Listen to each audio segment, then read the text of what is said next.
Comme c'est indiqué là, je m'appelle Thierry Keller et je suis le directeur des rédactions d'Uzbek Erika. Uzbek Erika, peut-être vous connaissez? Oui? Super. Bon, mais pour ceux qui ne connaissent pas, c'est un média, un magazine, un site et puis beaucoup d'autres choses qui s'intéressent à l'avenir, qui s'intéressent au futur et qui s'intéressent au grand basculement. Alors, il y a un petit côté toujours un peu complexe à répondre à la question le courage de voir plus loin, parce que ça voudrait dire que moi je suis hyper courageux parce que je vois plus loin. C'est pas exactement comme ça que ça fonctionne. Mais en anglais c'est beaucoup plus classe. Je trouve que the courage to go further, ça me confère une responsabilité particulière. Donc je vais vous expliquer comment ça va se passer plus tard. D'abord, je pense que c'est pas exactement juste de parler de courage pour ce qui me concerne. J'ai jadis été un apprenti scénariste de séries télé. Et je peux vous dire que c'était beaucoup plus compliqué et beaucoup plus difficile d'écrire une série, n'est-ce pas? que de faire de la presse.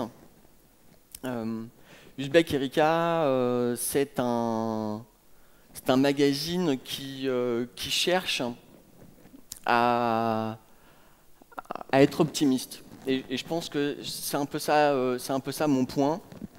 C'est comment, quand on est producteur de contenu, et peut-être c'est ça, s'il doit y avoir un courage, ce serait peut-être celui-ci, c'est comment se forcer à être optimiste dans un monde, disons, qui valorise une certaine vision dystopique de l'avenir. De ce point de vue-là, soyons francs, les producteurs de fiction ne nous aident pas à être complètement optimistes. Quand on s'interroge sur une vision utopique ou dystopique de l'avenir, on est obligé de considérer que la culture populaire influence énormément les esprits, les mentalités collectives. Et quand on voit des séries comme Black Mirror ou comme Walking Dead, on se dit que peut-être on n'en a plus pour longtemps. Et que peut-être qu'on est la dernière génération d'êtres humains sur la Terre. Alors, je pense qu'il ne faut pas penser comme ça, et qu'il faut aller, si possible, à l'encontre de cette vision pessimiste de l'avenir. Qu'est-ce que c'est Uzbek Erika? Qu'est-ce que ça signifie? C'est qui Uzbek Erika? C'est pas l'Ouzbékistan, c'est pas le Costa Rica, c'est pas non plus le naufrage de l'Erika, comme souvent on me le dit. C'est les personnages des lettres persanes de Montesquieu. Donc pour la petite histoire, à l'époque, au début du XVIIIe siècle, Montesquieu écrit donc cette espèce de fable philosophique qu'on appelle à l'époque un roman épistolaire. C'est son œuvre de jeunesse, hein, ça sort en 1721 de manière anonyme en Hollande. Uzbek et Erika sont deux personnages qui viennent de Perse, l'Iran, donc nulle part pour l'époque, et ils débarquent en Europe en passant par le Vatican, et ils arrivent à Paris, où ils s'étonnent de nos mœurs. Ils s'étonnent de ces Français qui ont un roi, qui ont des comportements extrêmement bizarres, et ils écrivent des lettres à leurs amis qui sont restés en Perse, à Ispahan, pour ceux qui ont des vagues réminiscences de leur bac de français. Et nous, on a voulu reprendre ce présupposé philosophique que pouvait avoir Montesquieu à l'époque, ce regard d'étonnement sur les choses. Et on a, comme on dit un peu dans Top Chef, on a un peu revisité les personnages. Et pour nous, Uzbek et Erika viennent du futur. Pour nous, le futur, c'est la Perse de Montesquieu. Et on a imaginé qu'une sorte de hacker nihiliste avait fait sauter le cloud et que l'humanité devenait amnésique et qu'on était obligé d'envoyer dans le passé, donc chez nous, des individus pour faire des allers-retours spatio-temporels et leur raconter ce qui se passait dans les années 2010-2020. Alors qu'est-ce qui se passait? Il se passait que dans des temps anciens, les nôtres, il y a de la pollution, il y a des maladies, il y a des guerres, il y a des pays avec des frontières, il y a 193, 195 pays, et que pour eux, c'est pour Uzbek et Rika, donc Uzbek est un vieux sage et Rika son jeune apprenti, ce qu'ils voient n'est pas exactement ce que nous on voit. Et donc ils racontent à leurs copains du futur des choses qui sont un tout petit peu ubuesques par rapport à ce que nous on a l'habitude de voir. Et donc pour nous c'est une méthode journalistique qui nous permet de faire un pas de côté et très difficile de tenter de voir le monde comme si on le voyait pour la première fois. Et donc quand on ferme les yeux 5 minutes et qu'on les rouvre et qu'on fait un plan à la Goodbye Lénine, qu'est-ce qu'on aperçoit? Et comment, dans ce qu'on aperçoit, comment tenter de rester positif, de rester optimiste. Il y a un siècle, on était en plein cœur de la Première Guerre mondiale, et donc, je dirais, d'un point de vue parfaitement objectif sur les indicateurs clés, très sincèrement, ça va beaucoup mieux. Hein. On n'est pas dans les tranchées, on est peinard là, à Fontainebleau, en train de discuter de l'avenir de la production, de la narration. Il y a pourtant une perception d'un avenir qui est extrêmement inquiétant. Le réchauffement climatique, le vieillissement global de la population, et tout un tas de choses qui font qu'on se dit, putain, un jour, peut-être, on va se faire remplacé par des robots, on sera connecté avec de l'intelligence artificielle, et c'est vrai que c'est pas complètement n'importe quoi de le penser, dès lors que énormément de gens investissent énormément d'argent dans une nouvelle humanité potentielle. Autrement dit, et je crois que c'est ça le point essentiel quand on cherche à observer l'avenir, c'est de tirer les signaux faibles, d'essayer d'observer les petites lucioles qui s'éclairent par-ci par-là et de voir comment ces petites lucioles, ces petites lumières vont devenir des grandes lumières ou des peut-être incendies dans 5, 10, 15, 50 ans. Et autant il y a quelques années on pouvait dire à cause de la technologie on peut être confronté à cette espèce de dualité, d'une humanité à deux vitesses. Ceux qui vont bénéficier de ce futur merveilleux et ceux qui vont rester sur le côté. Et je pense que là, on doit réactualiser notre pensée sur l'avenir. C'est pas tant qu'on est confronté au risque, à un danger d'une humanité à deux vitesses, mais plutôt au risque de deux humanités.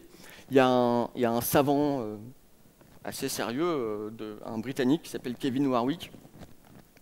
C'est un type qui est le premier cyborg autoproclamé de l'histoire de l'humanité.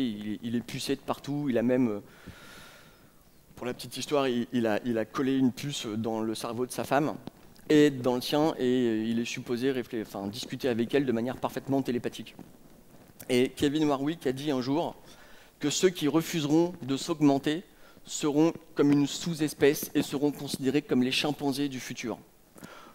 Le chimpanzé du futur, c'est l'être humain 1.0, biologiquement un peu naze, c'est-à-dire nous. Et l'homme augmenté du futur, c'est celui qui sera, comme dirait aussi le fameux pape du transhumanisme américain, qui est Ray Kurzweil, godlike, c'est-à-dire nous serons des individus divins, voire carrément immortels. Et cette civilisation, alors je dis numérique pour faire court, en fait techno-scientifique, c'est celle dans laquelle on est complètement plongé et qui est potentiellement en train de nous rendre obsolètes en tant qu'individus et j'allais dire presque en tant que mammifères. Qu'est-ce qu'elle dit de l'avenir de l'humanité, cette civilisation numérique?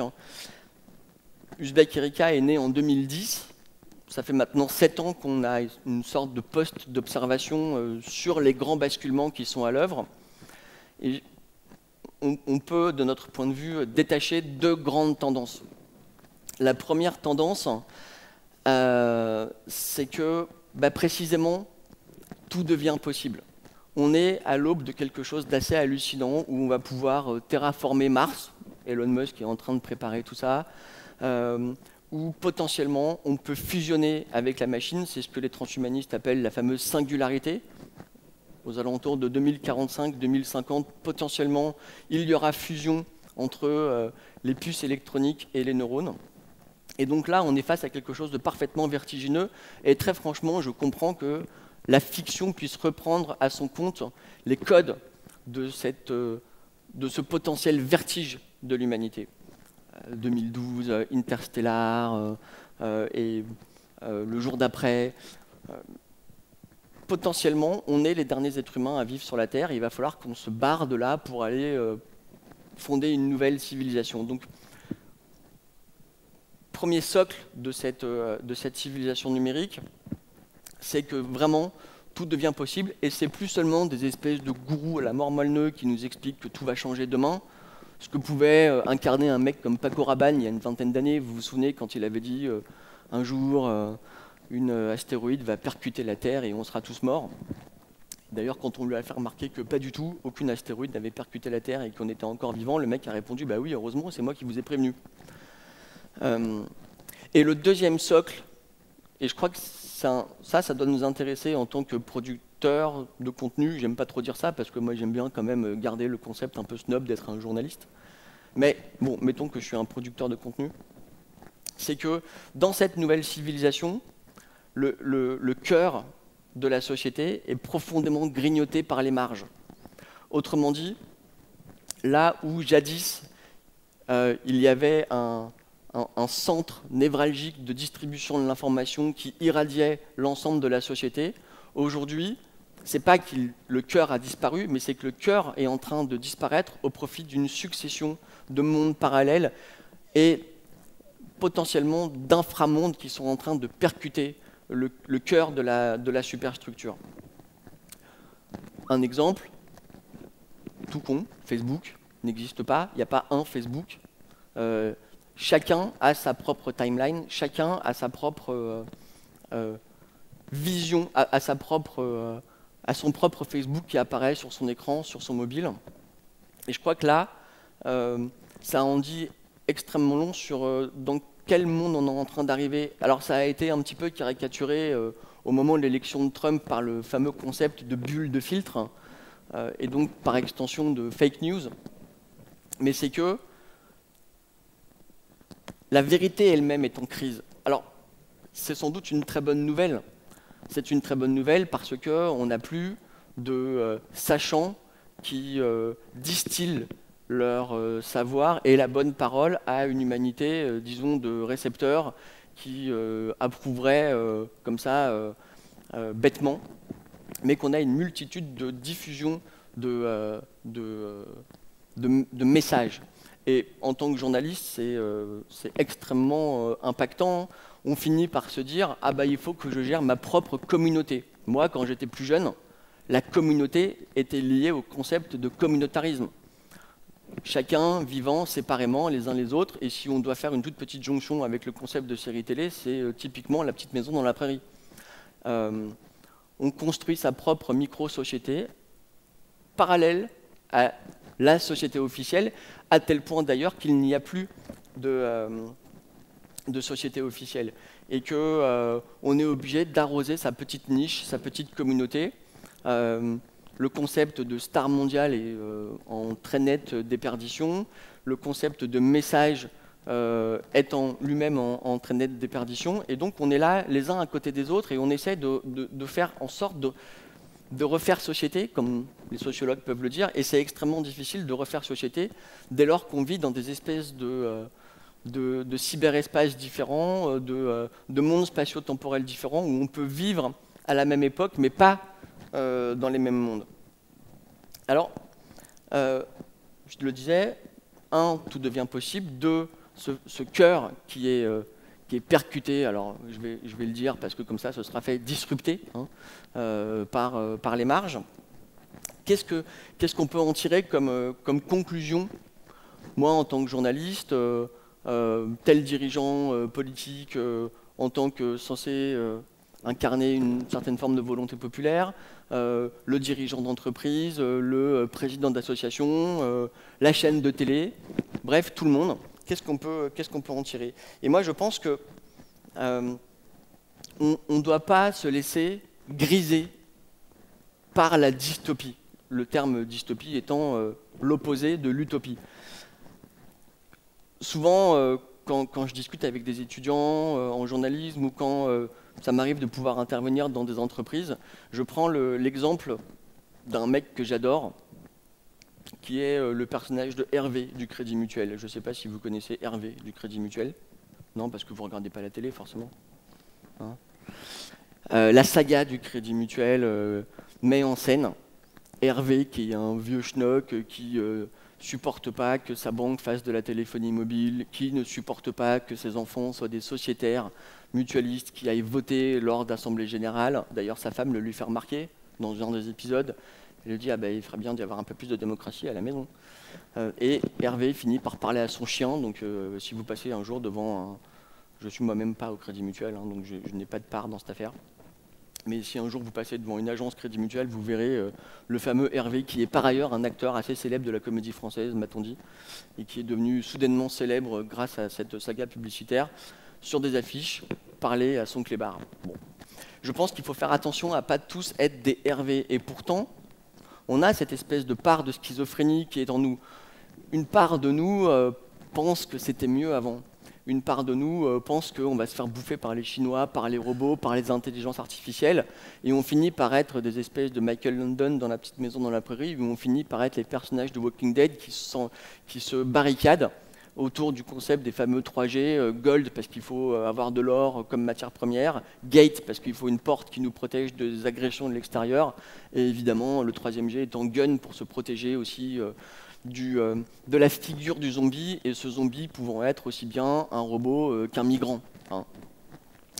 Et donc je pense qu'il faut vraiment avoir en tête d'assumer cette schizophrénie.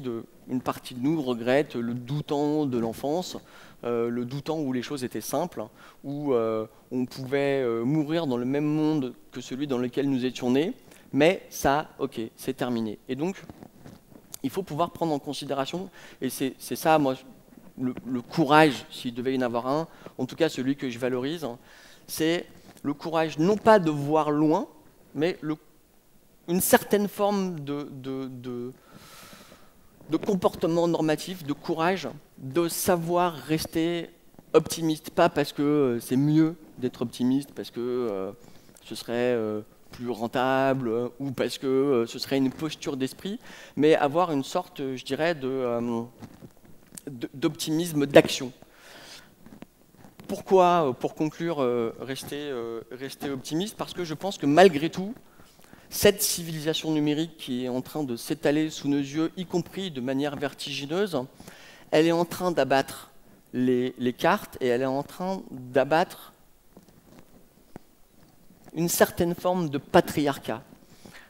Quand on regarde tous ceux qui sont en train d'avoir les deux pieds appuyés sur le frein pour refuser le monde qui vient, on se rend compte que là-dedans, il y a un aréopage de gens extrêmement disparates, mais qui pourtant sont mus par la même pulsion, que ça ne change pas. Et souvent, on se rend compte que c'est la place des femmes dans la société, qu'ils veulent voir maintenue en l'état, un État où les femmes n'avaient pas le droit de vote, où elles ne possédaient pas de compte en banque, où elles ne pouvaient pas s'émanciper, où on ne pouvait pas aller de frontière en frontière, où les gens, où les peuples étaient bien gardés, évidemment où la question du genre, où la question de l'homosexualité était une question qui était maintenue dans des marges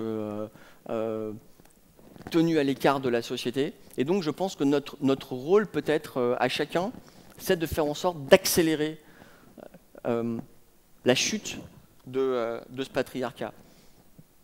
Deuxième modalité d'action, mais qui est aussi, je pense, assise sur une observation morale, voire éthique de la société, c'est de considérer cette civilisation numérique avec un œil qui soit, pour le coup, un tout petit peu technocritique.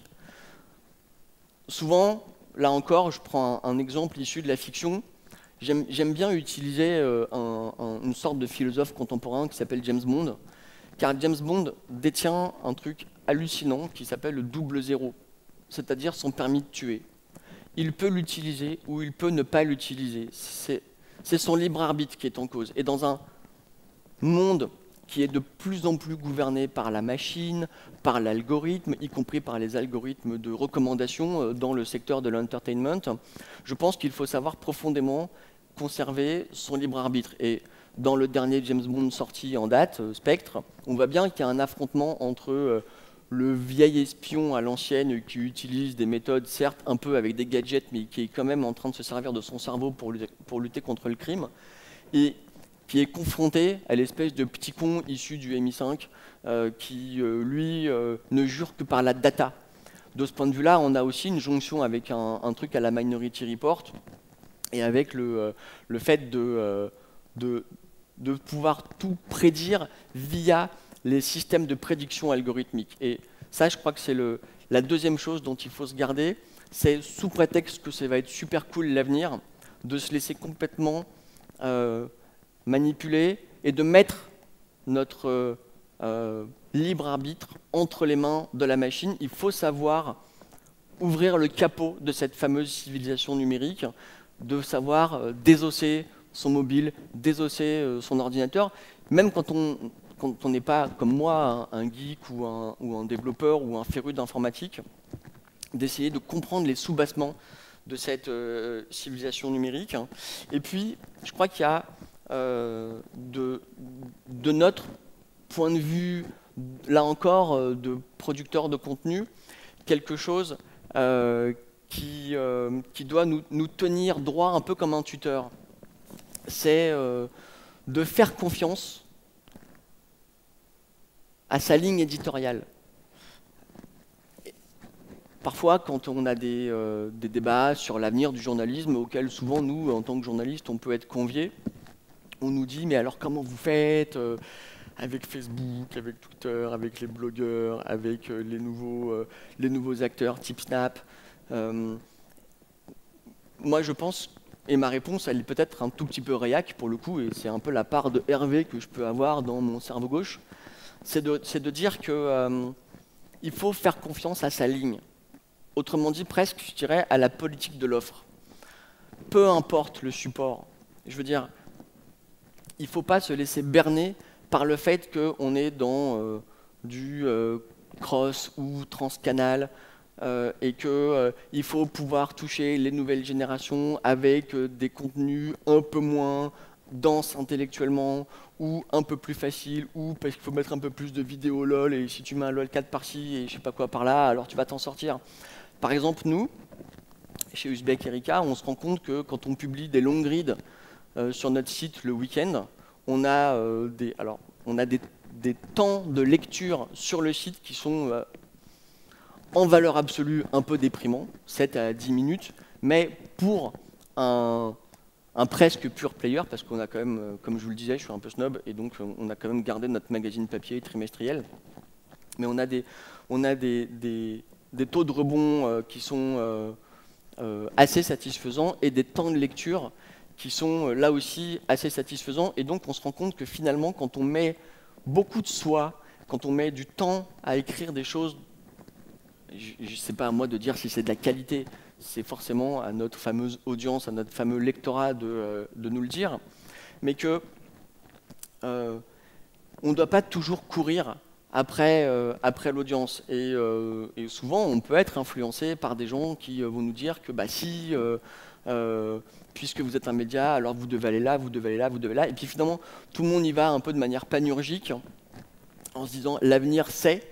Mais en fait, ce n'est pas exactement comme ça que ça fonctionne. Et je pense que le concept de ligne éditoriale, il peut être transposable à toutes les industries, qu'on soit un opérateur de téléphonie, ou qu'on soit un vendeur de bagnoles, ou qu'on soit un média comme le mien. La ligne éditoriale dépasse la forme sur laquelle on raconte nos histoires. Il ne s'agit pas d'être chiant, pour faire genre je suis Albert Londres, ce n'est pas du tout le problème. Il s'agit de comprendre que c'est la ligne éditoriale, comme on parlait jadis de ligne politique, qui détermine la manière dont on va raconter les choses. Et que on a eu des débats assez durs dans le monde de la presse, notamment dans des journaux comme Libération. Vous vous souvenez quand il y avait eu ce fameux débat interne sur « Nous sommes un journal », entre ceux qui disaient « Nous voulons rester un journal papier à l'ancienne, à écrire nos articles, avec la foi du journaliste tel qu'on nous l'a enseigné dans les écoles ». Et puis il y avait, entre guillemets, les modernes qui disaient aux anciens « Bah non, en fait, c'est pas comme ça, on peut faire d'autres trucs ». Moi, je crois que dès lors qu'on est stable sur sa ligne éditoriale, alors on peut aller vers beaucoup de supports différents. Mais une fois qu'on est sûr de ce qu'on raconte, par exemple, c'est un peu le moment pub de mon intervention, par exemple, chez nous, on a donc le magazine papier. On a commencé comme un magazine papier, et pire, on a commencé comme une revue à 15 € en librairie, et on a switché de pivoter, comme disent les startups, on a switché de modèle économique, on est passé en kiosque, puis ensuite on a créé des événements qu'on appelle le tribunal pour les générations futures, qui est l'organisation d'un faux procès comme ça, dans une sorte de théâtre ou dans un cinéma, sur des grandes questions qui vont percuter l'avenir, comme la question écologique ou la question du rapport entre l'être humain et la machine. Et pour nous, c'est une autre manière de faire du journalisme, mais aussi nous avons expérimenté le concept de faire travailler nos lecteurs dans des Fab Labs à travers une box cadeau qui s'appelle la Maker Box, où on peut venir expérimenter le futur en prototypant ses propres outils. Et en fait, on se rend compte que la palette de ce qu'on propose comme contenu, elle peut être extrêmement diversifiée, mais elle est assise sur une ligne éditoriale qui est de considérer l'avenir avec une certaine forme d'optimisme. Et encore une fois, et ce sera ma conclusion, c'est pas un optimisme, j'allais dire stupide, ou un optimisme de facettes, c'est tout a échoué. Les grandes utopies du XXe siècle ont mené la plupart du temps à des catastrophes. On a la chance d'être à l'aube d'une nouvelle civilisation qui ressemble beaucoup quand même à une page blanche. Et on doit avoir aussi une morale de l'action et une morale de la compréhension pour pouvoir écrire ensemble cette page blanche. Et pourquoi c'est important? C'est précisément parce que quand on parle d'avenir, on a cette espèce de ligne de fracture entre ceux qui voudraient nous tirer vers l'arrière, en nous disant que c'était mieux avant. Ça, c'est la part Hervé de ce qu'on peut tous être. Et puis, il y a ceux qui nous disent que ça va aller mieux demain. Moi, je préfère appartenir au clan de ceux qui disent que ça va aller mieux demain, mais jamais, jamais, jamais être un donneur de leçons et toujours tendre la main vers ceux qui considèrent que nous sommes des salopards de privilégiés. Notre mission et notre responsabilité, à la fois en tant que producteur de contenu, mais surtout en tant qu'être humain, c'est de pouvoir réconcilier ces deux mondes et pouvoir réécrire une page nouvelle, mais avec optimisme, tout en assumant notre part de schizophrénie. Voilà, moi c'est un peu ça le courage to go further. Voilà. Wow, vous n'êtes pas obligé, hein. On n'est pas très nombreux, donc si vous avez 5 minutes pour poser 2-3 questions, pas en anglais si possible, alors même si j'ai un traducteur au cas où, ou si vous parlez anglais, parlez distinctement parce que je suis de la vieille génération.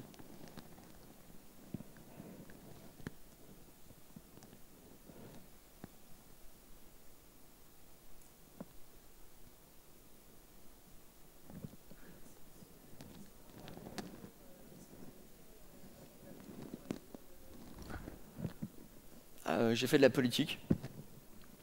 En fait, j'étais militant, politique et associatif. Alors, où hein, parce que c'est la question qui vient juste après.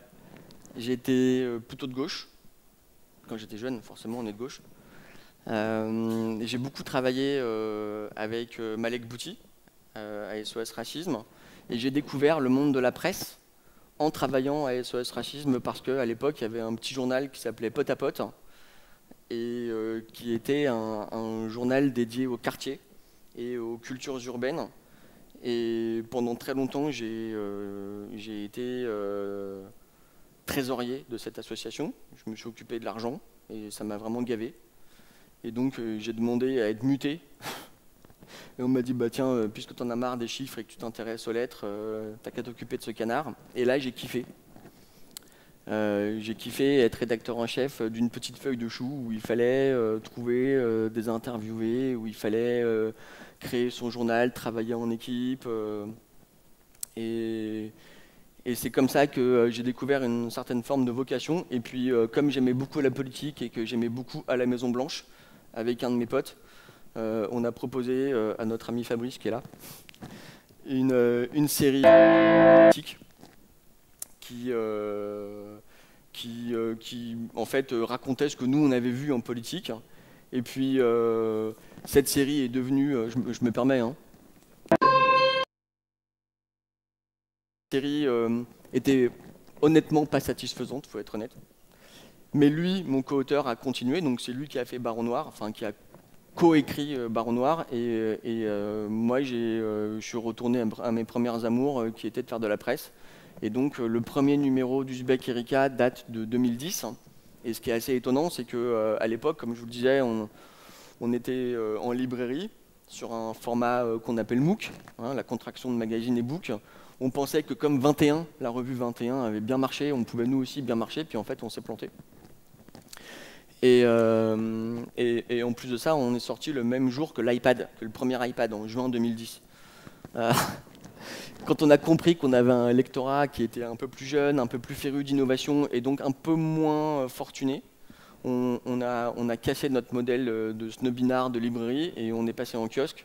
Et on a ensuite développé tout un tas d'offres. On travaille notamment beaucoup avec des entreprises qui nous permet de renflouer les caisses là où on les vide.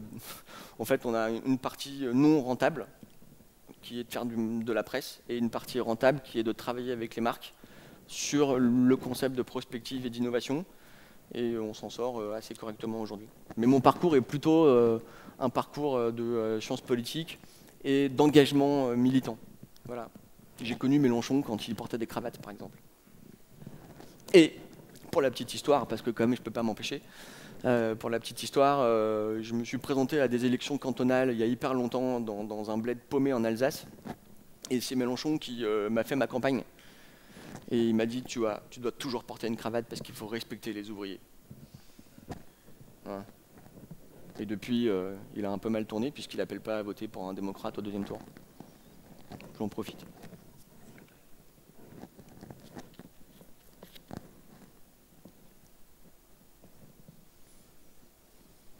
Mais ça tombe très bien, personne n'en pose, donc moi je peux m'asseoir là et on discute. Hein.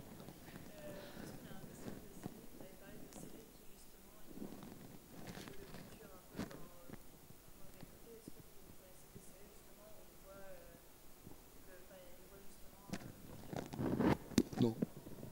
Non, par contre, je suis très intrigué par le Bureau des légendes. Parce que j'y vois une métaphore sur l'hybridité des identités. Je trouve que ce qui est super intéressant dans le Bureau des légendes, c'est que c'est pas visible au premier abord. Ouais, on s'arrête là. Hein. Ouais. Je termine ma phrase. Okay.